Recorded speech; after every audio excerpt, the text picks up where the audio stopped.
കൃപയുടെ വാസസ്ഥലം കൃപാസനം. എൻ്റെ പേര് റീജ ബേബി. ഞാൻ ആവോലി എന്ന സ്ഥലത്ത്, മൂവാറ്റുപുഴ എന്ന സ്ഥലത്ത് നിന്നാണ് വരുന്നത്. ഞാൻ മെയ് 2 ഇവിടെ ഉടമ്പടി എടുക്കാൻ വന്നത്. ഞാൻ 2.5 വർഷമായിട്ട് IELTS OET മാറി മാറി ട്രൈ ചെയ്തു. അതിൽ 4 പ്രാവശ്യം IELTS എഴുതി. അപ്പോൾ എനിക്ക് വേണ്ടുന്ന സ്കോർ കിട്ടിയില്ല. വീണ്ടും ഞാൻ OET ട്രൈ ചെയ്തു. അപ്പോഴൊക്കെ എനിക്ക് റീഡിംഗ് ആയിരുന്നു പ്രോബ്ലം. ഞാൻ റീഡിങ്ങിന് എനിക്ക് 6 കൂടുതൽ കിട്ടില്ലായിരുന്നു. 6.5 ആയിരുന്നു എനിക്ക് റിക്വയർഡ് സ്കോർ വേണ്ടുന്നത്. അപ്പം ഞാൻ വീണ്ടും OET ട്രൈ ചെയ്തു. അങ്ങനെ വീണ്ടും OET 4 വട്ടം ട്രൈ ചെയ്തു. എന്നിട്ടും ഒരു രക്ഷയില്ലായിരുന്നു. അപ്പം എനിക്ക് 4 കുട്ടികളാണ്. അപ്പോൾ അവരെ വെച്ചിട്ട് പഠിക്കാൻ പോകാൻ ബുദ്ധിമുട്ടാണ്. എന്നാലും ഞാൻ ക്ലാസ്സിന് പോകുമായിരുന്നു.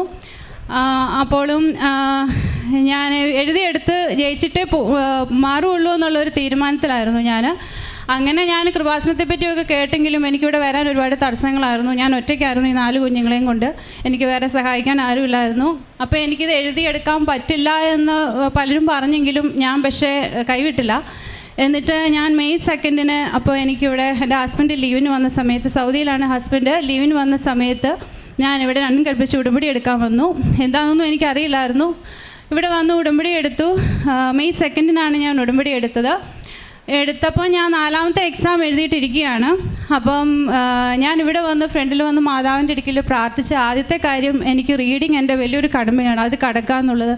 എനിക്ക് വായിക്കാൻ സമയമില്ല. 4 കുഞ്ഞുങ്ങൾക്കുള്ള ഫുഡ് ഉണ്ടാക്കി എല്ലാം കഴിഞ്ഞിട്ട്. അപ്പോൾ എനിക്ക് സമയമില്ല വായിക്കാൻ. എല്ലാവരും പറയണേ റീഡിങ് വായിച്ച് തന്നെ നിനക്ക് രക്ഷപ്പെടാൻ പറ്റുള്ളൂ എന്ന് പറഞ്ഞു. അപ്പോൾ ഞാൻ വീണ്ടും പ്രാർത്ഥിച്ചു, മാതാവേ എനിക്ക് വായിക്കാൻ സമയമില്ല, നീ തന്നെ ഒരു വഴി കാണിച്ചു തരണം. അങ്ങനെ ബാക്കിയെല്ലാം മോഡ്യൂളും എനിക്ക് നല്ല സ്കോർ കിട്ടുന്നുണ്ടായിരുന്നു. അപ്പോൾ അത് ഉടമ്പടി എടുത്ത് ഞാൻ വീട്ടിൽ ചെന്ന് പിറ്റേ ദിവസം എൻ്റെ റിസൾട്ട് വന്നപ്പം റീഡിങ്ങിന് 6.5 എനിക്ക് വേണ്ടുന്ന സ്കോർ അന്ന് കിട്ടി. അപ്പോൾ പക്ഷേ എനിക്ക് റൈറ്റിംഗ് പോയിരുന്നു. അപ്പോൾ ഞാൻ അന്നും റീഡിങ്ങിനെ പറ്റിയായിരുന്നു വറി ചെയ്തുകൊണ്ടിരുന്നത്. അപ്പോൾ ഒക്കെ എനിക്ക് റൈറ്റിംഗ് കിട്ടുന്നുണ്ടായിരുന്നു. അപ്പോൾ വീണ്ടും ഞാൻ എക്സാം എഴുതാൻ തീരുമാനിച്ചു. അപ്പോഴാണ് 2 വർഷമായിട്ട് ഒരു റെൻറ്റിനൊന്നും പോകാത്ത ഞങ്ങളുടെ ഒരു ഷോപ്പ് ഉണ്ടായിരുന്നു. അതിനെപ്പറ്റി ഞങ്ങൾ അത്ര ചിന്തിക്കാറില്ലായിരുന്നു. ഇവിടെ വന്നു കഴിഞ്ഞപ്പോഴാണ് ആ ആഴ്ചയിൽ തന്നെ ഒരു ഫോൺ കോൾ വന്നു ഹസ്ബൻഡിന്. ആ ഷോപ്പ് LDFൻ്റെ കമ്മിറ്റി ഓഫീസായിട്ട് വേണം, ഒരു എക്സാം ഫീസാണ് എൻ്റെ 35,000 അക്കൗണ്ടിലേക്ക് ഇട്ടാക്കാമെന്ന് പറഞ്ഞിട്ട്. അങ്ങനെ അടുത്ത എക്സാമിനുള്ള ഡേറ്റ് എടുത്തു. ആ എക്സാമിന് ഫെയിൽ ആയെങ്കിലും എനിക്ക് എക്സാം എഴുതാനുള്ള ഫീസ് കിട്ടി. അങ്ങനെ ഞാൻ അടുത്ത എക്സാം എഴുതി. അപ്പോൾ എന്താ പറ്റിയെന്ന് വെച്ച് കഴിഞ്ഞാൽ എല്ലാത്തിനും സ്കോർ കിട്ടിയെങ്കിലും റൈറ്റിങ്ങിന് വരുന്ന സ്കോർ അന്നും കിട്ടിയില്ല. കാരണം ഞാൻ വീണ്ടും ക്ലാസ്സിന് പോയിക്കൊണ്ടേയിരുന്നു. ഇനി തോറ്റാലോ എന്ന് വിചാരിച്ച് ഞാൻ ക്ലാസ്സിന് പോയി. അന്ന് എനിക്ക് കിട്ടിയില്ല.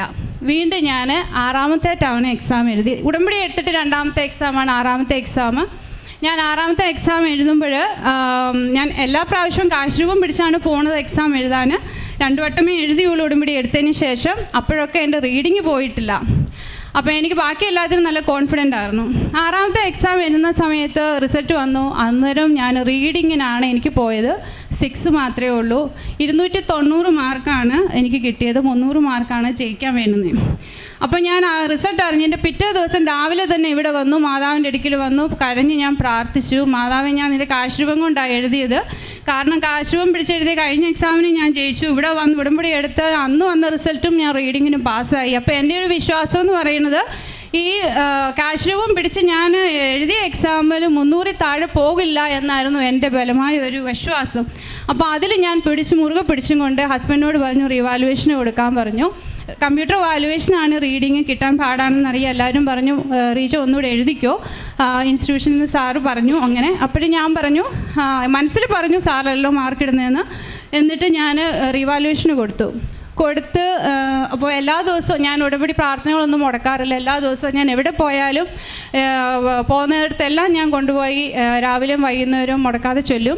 5 മണിയാകുമ്പം ഞാൻ എൻ്റെ ജപമാല ഞാൻ ചൊല്ലും. ഒരു ദിവസം പോലും മുടക്കിയിട്ടില്ല റീവാലുവേഷൻ്റെ സമയത്തെല്ലാം. അങ്ങനെ റിസൾട്ട് വന്നപ്പോൾ അത്ഭുതം എന്ന് പറയട്ടെ, 290 എന്നുള്ള 300 ആക്കി മാതാവ് എനിക്ക് തന്നു. അങ്ങനെ 6ാം തവണ ഉടമ്പടി എടുത്തതിന് ശേഷം ഞാൻ എക്സാം പാസ്സായി. അത് എനിക്ക് മാതാവ് തന്ന വലിയൊരു അനുഗ്രഹമായിട്ടാണ് എനിക്ക് എൻ്റെ വിശ്വാസം അതാണ്.